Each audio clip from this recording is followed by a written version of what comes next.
Is it going to be like that?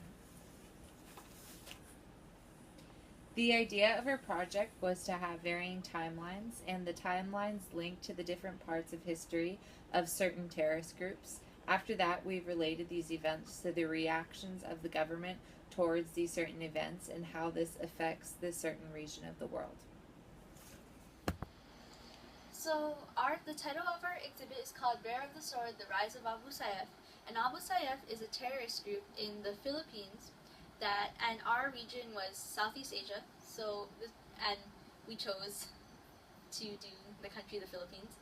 And so what we wanted to really study was the variables that all contributed to the formation of this terrorist group and why this terrorist group was formed and how this can relate to other terrorist groups around the world, or you see around the globe. And so we start off in Mindanao, which is a region of the Philippines which is dominated by Muslims.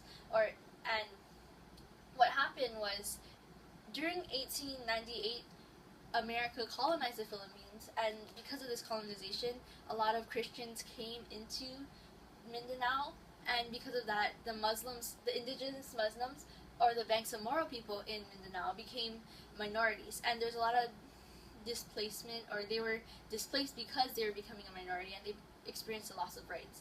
And so then after this, we go into the Crigener Massacre, which started in 1968, or was in 1968, and that was during the dispute between Malaysia and the Philippines over the Sabah region. So what happened was a team of indigenous Muslim people, or indigenous Muslim militants, were trained, and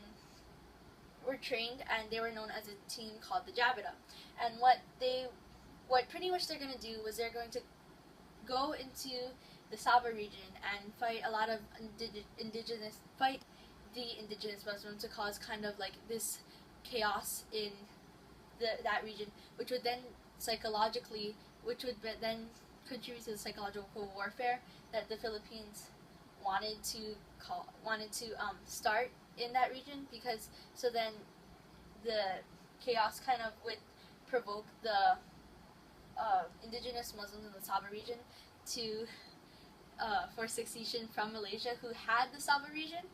So anyways, when the militants found out they would be fighting indigenous Muslims, they decided to pull out, but the Philippine government didn't agree with that. So what happened was they took all of these militants and they killed them. The reaction of the government to Abu Sayyaf's attacks was to create the Human Security Act of 2007, and this Security Act basically has guidelines for what to do if you catch a terrorist, and what the allotted amount of time for surveillance is and everything. And then the United Nations created an act saying that terrorism was wrong, and said that government action has to be taken against acts of terrorism because it's a threat to the peace. The effects of this were social, because Abu Sayyaf posts most of their videos online, and these videos go viral, whether it's a beheading or a hostage situation.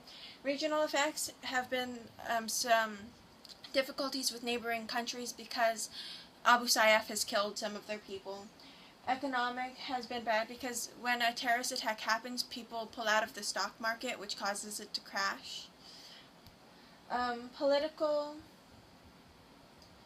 situation was the Operation Enduring Freedom.